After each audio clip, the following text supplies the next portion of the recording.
मैं भी भारत के आज के इस सफ़र में हम आपको लेके चलेंगे निकोबार द्वीप समूह में और वहाँ की जनजातियों के बारे में आपको और खुद को परिचित कराएंगे। आइए चलते हैं निकोबार द्वीप समूह।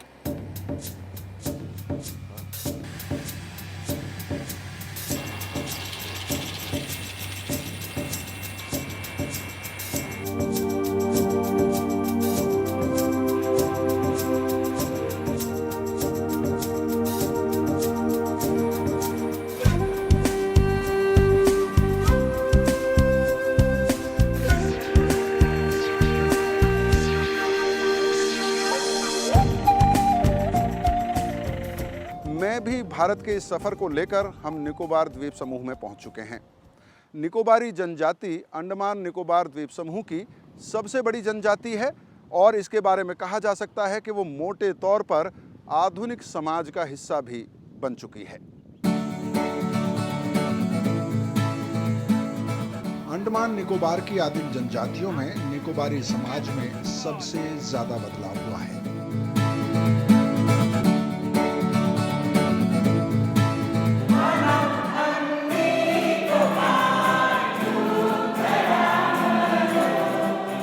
कमोबेश निकोबारी आधुनिक समाज कहे जाने वाले समाज की तरह जी रहे हैं।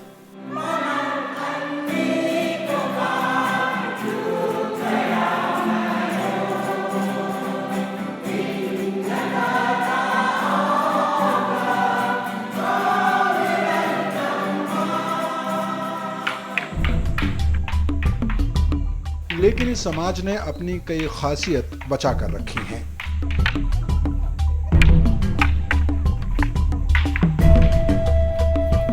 यानी इस समाज में आए बड़े बदलावों के बावजूद निकोबारियों की अपनी एक अलग पहचान और जीवन शैली है।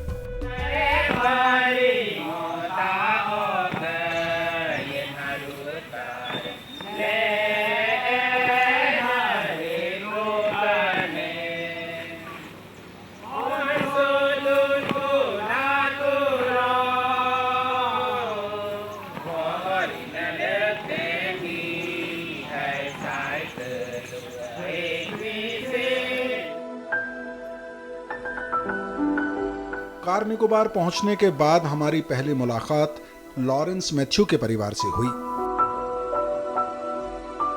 लॉरेंस मैथ्यू तपोरी गांव के कैप्टन हैं। लॉरेंस के परिवार की 3 पीढ़ी आज भी एक ही परिवार के तौर पर रहती हैं और उनका परिवार कोई अपवाद नहीं है। निकोबारी समाज संयुक्त परिवारों से ही बना है।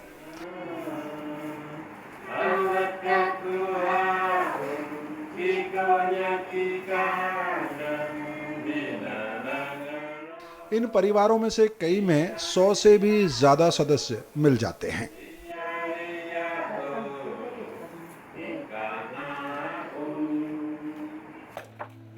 परिवार में बाकायदा काम का बंटवारा होता है।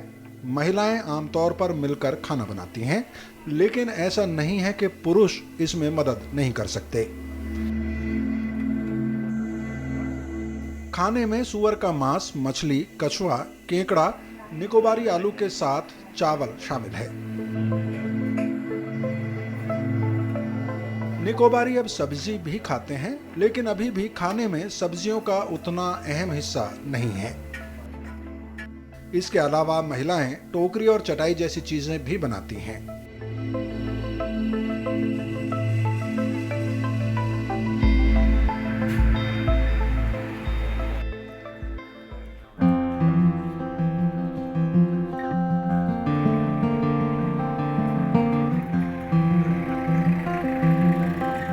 हमारे दूसरे मेजबान बने मार्टिन लूथर। उनकी छोटी बेटी के जन्मदिन का मौका था। मार्टिन ने हमें जब ये न्योता दिया, उससे पहले ही हमारे निकोबार के कुछ वरिष्ठ अधिकारियों से मुलाकात का समय तय हो चुका था। लेकिन इन अधिकारियों ने ही हमें सलाह दी कि हम पहले मार्टिन के घर जाएं। उनका कहना था कि अगर हम वहां नहीं गए तो मार्टिन बहुत दुखी होंगे।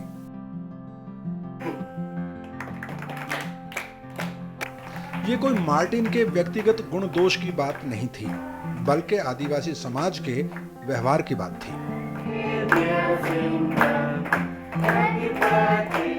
यहाँ भी संयुक्त परिवार देखने को मिला। निकोबारी आदिवासी संयुक्त परिवार को तुहेद कहते हैं।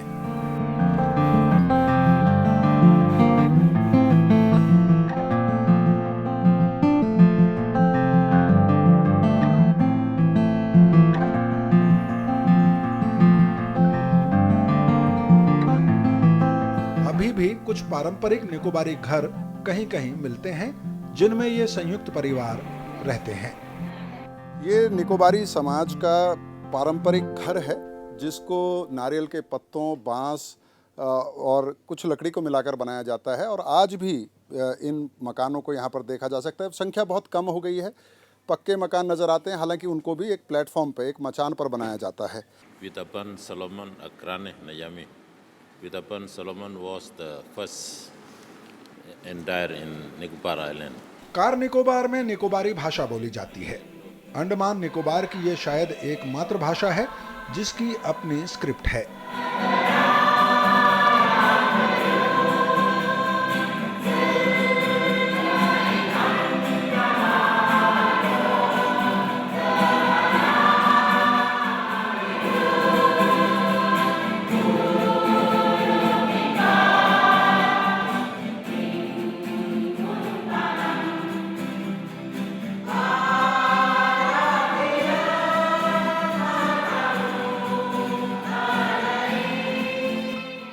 दरअसल ईसाई धर्मगुरु बिशप जॉन रिचर्ड ने कुछ लोगों की मदद से निकोबारी भाषा की रोमन लिपि तैयार की। आकाशवाणी से प्रसारित होने वाले निकोबारी कार्यक्रम की भाषा भी वही है जो कार निकोबार में बोली जाती है।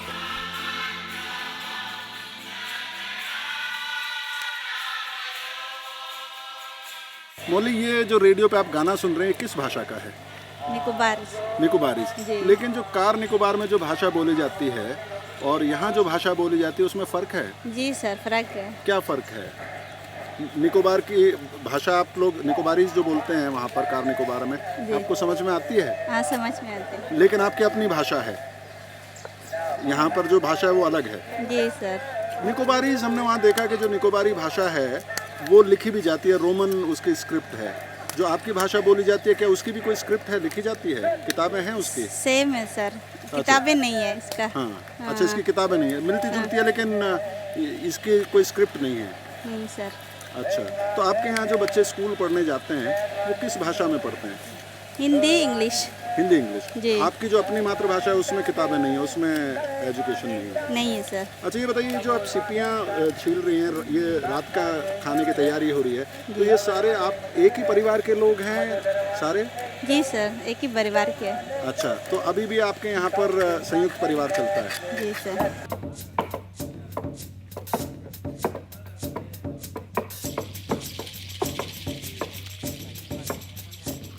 निकोबार के लोग नाव बनाने में माहिर हैं। स्थानीय भाषा में इन नावों को होड़ी कहा जाता है। हर गांव के लोग मिलकर होड़ी बनाते हैं। होड़ी रेस यहाँ की परंपरा का एक अहम हिस्सा है।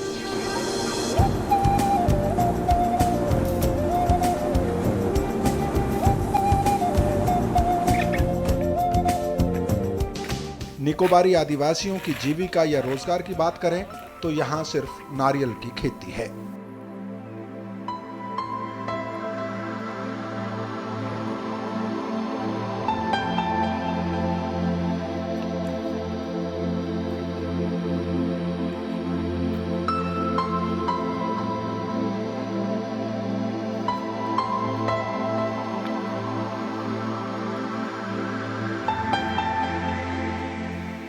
निकोबार में लगभग हर घर में नारियल का तेल बनाया जाता है।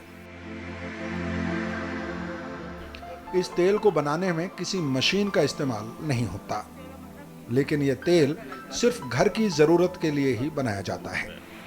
तो अपने मतलब ये सिर्फ आप लोग बेचने के लिए बनाते हैं, अपने घर के लिए भी बनाते हैं? अपना घर के लिए और जो फेस्टिवल है उसके लिए हम लोग अपना फेस्टिवल होता है उसी में बेचते थे। ले देकर खोपरा ही है जिससे निकोबारी आदिवासी को कुछ पैसा मिलता है। खोपरा है और तेल बनाना है, सिर्फ उसी में हम लोग को प्रॉफिट मिलता है, उसके अलावा और कुछ नहीं। यहाँ में तो कोई ये हस्क का फैक्ट्री नहीं, क्योंकि मैट पना जाता है, उसमें मैट बन सकता है। मनरेगा यानी महात्मा गांधी ग्रामीण रोजगार गारंटी कानून यहाँ बहुत सफल नहीं है। इसकी कई वजह हैं, लेकिन मनरेगा में मजदूरी समय पर नहीं मिलना एक बड़ी वजह समझ में आती है। थोड़ा सा यहाँ पे सुपरस्टिशंस की वजह से, जैसे पॉन्ड्स हम डेवलप करना चाहते हैं, तो वो क्योंकि सुनामी वाटर वहाँ पे आया हुआ है, अगर उनको हटा के हम क्लीन करवा के कर दें, but somehow I think the tribals are little scared about कि वहाँ पे रेटिकुलेटेड पाइथन होगा या डेड बॉडीज होंगी या कुछ स्पिरिट्स उनको हॉन्ट करेंगी, तो sometimes they don't come that ways. And the second thing is that unlike mainland, जो ये लोग क्रेडिट पे बहुत काम नहीं करते हैं, अगर इनकी वेजेस ना आए टाइम पे, जनरली क्या होता है स्कीम्स के अंदर आती तो हैं वेजेस, सरकारी में कभी ऐसा नहीं होता कि आपका पैसा नहीं आएगा, हमेशा the money would come, but sometimes it comes later. Nicobari समाज के ज्यादातर फैसले आदिवासी परिषद करती है। ऐसा शायद ही कभी होता है कि आपसी झगड़े या संपत्ति विवाद पुलिस या अदालत के पास जाते हों। निकोबारी सोसाइटी है वो एक आइडियल सोसाइटी है। पिछले पूरे 1 साल में पूरे कार निकोबार आइलैंड में केवल एक चोरी का केस रजिस्टर किया गया था, और उस चोरी के केस में भी एक आउटसाइडर का इन्वॉल्वमेंट था। हालांकि निकोबार द्वीप समूह में श्रीलंका से लाकर बसाए गए तमिलों और निकोबारियों के बीच कई बार तनाव देखने में आता है। दरअसल 70 के दशक में अंडमान निकोबार के दूसरे टापुओं की तरह ही निकोबार के कछाल टापू पर इन तमिलों को लाकर बसाया गया। इन्हें यहाँ रबड़ की खेती के लिए प्रोत्साहन दिया गया, लेकिन वक्त के साथ आदिवासियों और प्रवासियों के बीच टकराव और तनाव की घटनाएं बढ़ रही हैं। पिछले कुछ वक्त से रबड़ प्लांटेशन जो है वो रेम्यूनरेटिव नहीं रहा है, तो उसकी वजह से इन लोगों को लाइवलीहुड इश्यूज हैं, जिसकी वजह से एक रीसेटलमेंट इज़ बीइंग प्लान्ड। ये रीसेटलमेंट करके यहाँ से इनको हट बे आइलैंड पर शिफ्ट करने की बात की जा रही है। जहाँ तक बात है तनाव की 2 सोसाइटीज़ के बीच में, तो दोनों अलग अलग एथनिक ग्रुप्स हैं, उस तरीके से एक ही आइलैंड पर रह रहे हैं। 2004 में आई सुनामी ने निकोबार द्वीप समूह में काफी नुकसान पहुंचाया। हजारों की संख्या में निकोबारी आदिवासी इस तबाही में मारे गए। इसके अलावा स्कूलों, सड़कों और घरों को जबरदस्त नुकसान पहुंचा। 2004 के नुकसान के बाद सुनामी को लेकर कार निकोबार में प्रशासन ने ऐसी किसी भी आपदा से निपटने के लिए व्यापक कदम उठाए हैं, लेकिन निकोबारियों के मन में सुनामी का डर शायद बहुत गहरा है।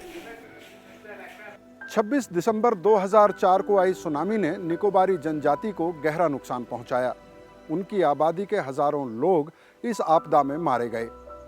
निकोबारी जनजाति के लोग नाव बनाने में माहिर हैं और एक वक्त में वो खुले समंदर में मछलियां पकड़ते थे, लेकिन सुनामी का उनके मन पर ऐसा गहरा असर हुआ है कि आज वो समुद्र में जाने से डरते हैं। कहते हैं कि कई बार आपदा नए अवसर भी पैदा करती है। सुनामी से हुई तबाही के बाद कार निकोबार और दूसरे द्वीपों पर पुनर्निर्माण का बेहतरीन काम हुआ है।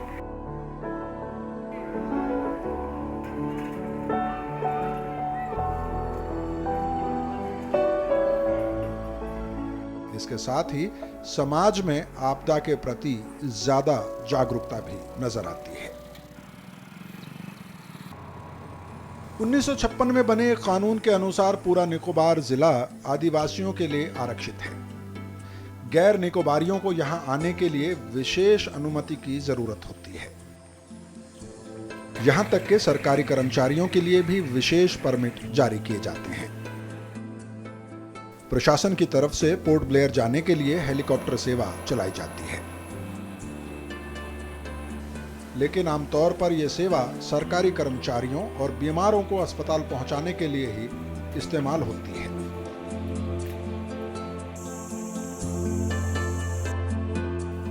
पोर्ट ब्लेयर से कार निकोबार और दूसरे टापुओं को जोड़ते हुए पानी का जहाज भी चलता है, लेकिन इसकी सेवा सीमित है। Definitely connectivity is an issue. हमारे पास जो शिप्स हैं वो इनएडिक्वेट हैं एंड अच्छी तरह से फैसिलिटेटेड भी नहीं है। दो the government is trying very very hard कि नए शिप्स आ जाएं। एक शिप का तो चल भी रही है बात, जो कि सदर्न सेक्टर को ही डेडिकेट करेंगे ये लोग। निकोबार द्वीप समूह साफ सुथरे हैं, शांत हैं, शहर की गहमा गहमी और प्रदूषण नहीं है, लेकिन शहरों की आधुनिक सुख सुविधाएं भी नहीं हैं। अच्छे स्कूल और अस्पतालों की कमी है। इसका एक असर ये भी होता है कि डॉक्टर और दूसरी सेवाओं से जुड़े लोग ज्यादा दिन यहां नहीं रह पाते। कार निकोबार में एक बड़ा अस्पताल है, लेकिन बड़े डॉक्टरों के इंतजार में। टीबी सबसे बड़ा प्रॉब्लम है। देखिए, निकोबार ग्रुप में, खासकर कार निकोबार में टीबी तो है ही। एक और इशू जो कार निकोबार में ज़्यादा है वो हेपेटाइटिस बी इन्फेक्शन है।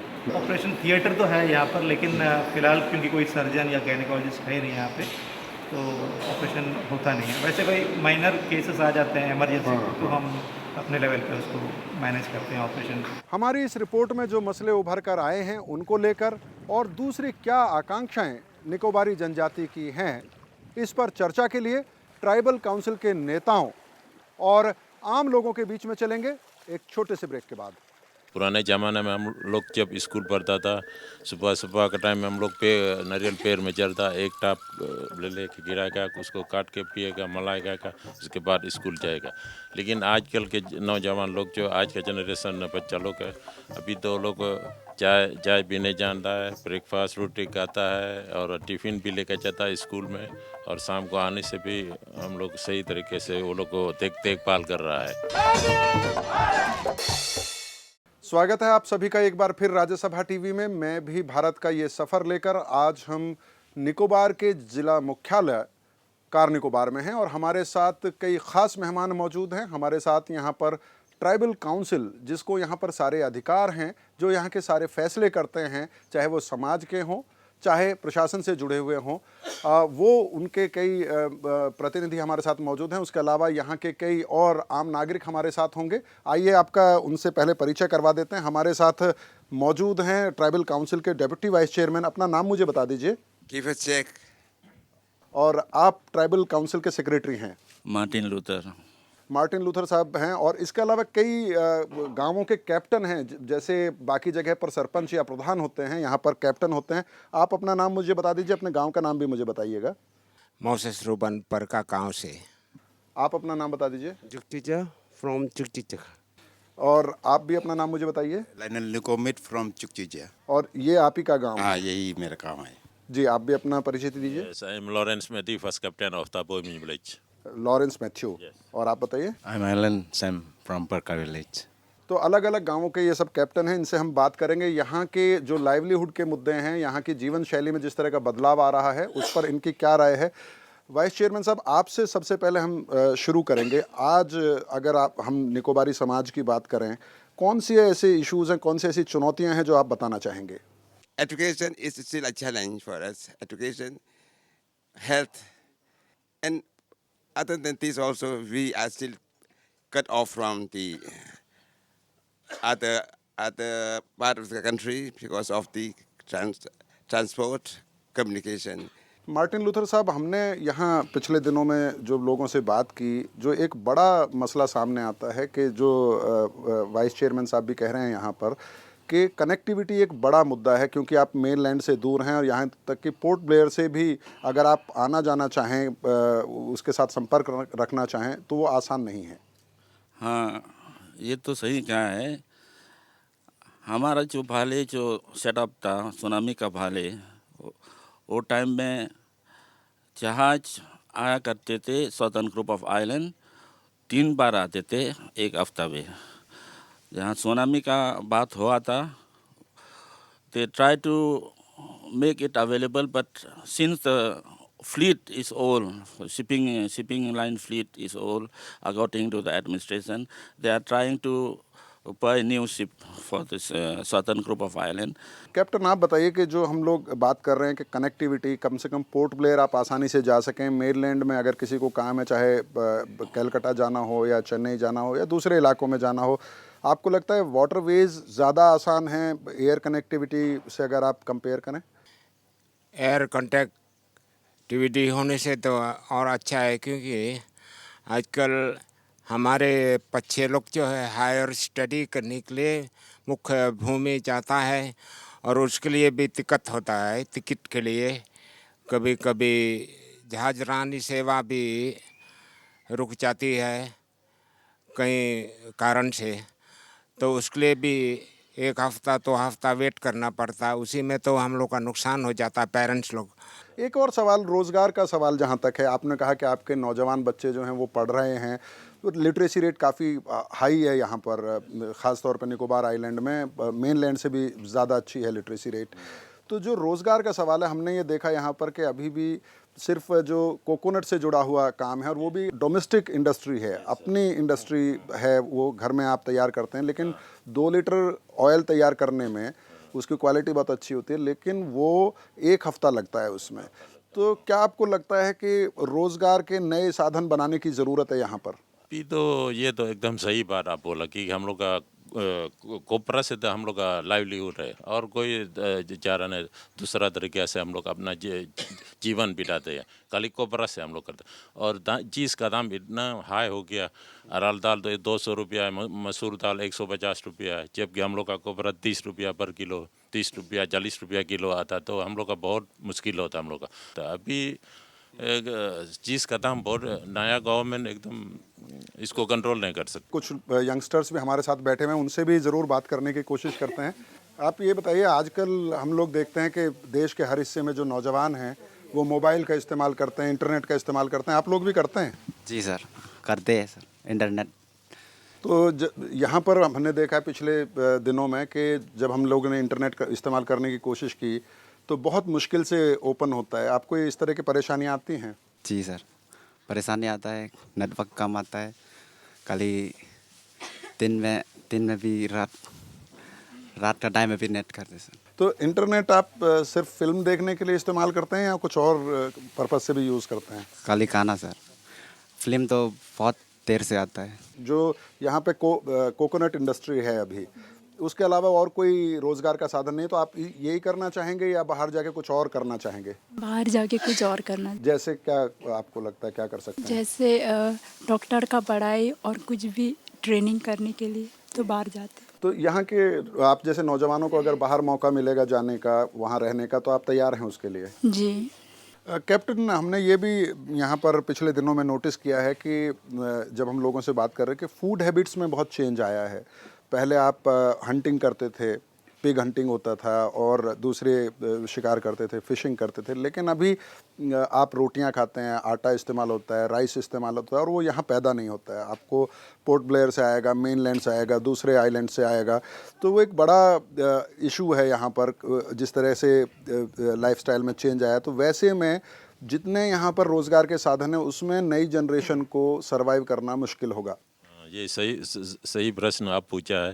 पुराने ज़माने में हम लोग जब स्कूल पढ़ता था, सुबह सुबह का टाइम में हम लोग नारियल पेड़ में चढ़ता, एक टाप ले के गिराएगा, उसको काट के पिएगा, मलाएगा का, उसके बाद स्कूल जाएगा। लेकिन आजकल के नौजवान लोग, जो आज का जनरेशन बच्चा लोग है, अभी तो लोग चाय भी नहीं जानता है, ब्रेकफास्ट रोटी खाता है, और टिफ़िन भी लेकर जाता है स्कूल में, और शाम को आने से भी हम लोग सही तरीके से वो लोग को देखभाल कर रहा है। पुराने ज़माने में हम लोग इस तरह नहीं था। बहुत बहुत शुक्रिया, आप सब लोगों ने हमसे बात की। तो हम ये एक बात कह सकते हैं कि अंडमान निकोबार की जितनी भी जनजातियां हैं, उसमें से निकोबारी जनजाति जो है, उसने आधुनिक दुनिया के साथ कहें या दूसरी सभ्यता जिनके वो टच में आए, उसके साथ रहते हुए अपने आप को न सिर्फ सर्वाइव करने में कामयाबी पाई, बल्कि अपने आप को 1-2 कदम आगे ले जाने में भी उन्होंने कामयाबी पाई। लेकिन ये भी बात सही है कि जब एक सभ्यता दूसरी सभ्यता के टच में आती है तो वो एक दूसरे को प्रभावित करती है, लेकिन समय के साथ उस सभ्यता के सामने भी चुनौतियां आती हैं, और आज निकोबारी समाज के सामने बड़ी चुनौतियां हैं। ये बात ज़रूर है कि वो बहुत नाराज़ नज़र नहीं आते हैं, वो अपनी ज़िंदगी से एक तरह से सेटिस्फाइड भी नज़र आते हैं। लेकिन ये भी बात सही है कि कनेक्टिविटी का जो सवाल है, उनके लाइफस्टाइल में जिस तरह के बदलाव आए हैं, उनका जो जीवन है वो मेन लैंड से जुड़ा हुआ है। उनकी जितनी भी सप्लाईज आती हैं या जितने एस्पिरेशंस हैं नौजवानों के लिए, उसके लिए कनेक्टिविटी बहुत ज़रूरी है। और वो कनेक्टिविटी सिर्फ एयर कनेक्टिविटी या वाटरवेज़ के द्वारा कनेक्टिविटी की बात नहीं है। आप इंटरनेट की बात करें या मोबाइल की बात करें, वो ये चाहते हैं कि ये सारी तरह की कनेक्टिविटी उनको उपलब्ध कराई जानी चाहिए। फ़िलहाल कार निकोबार से इतना ही। मुझे अनुमति दें। नमस्कार।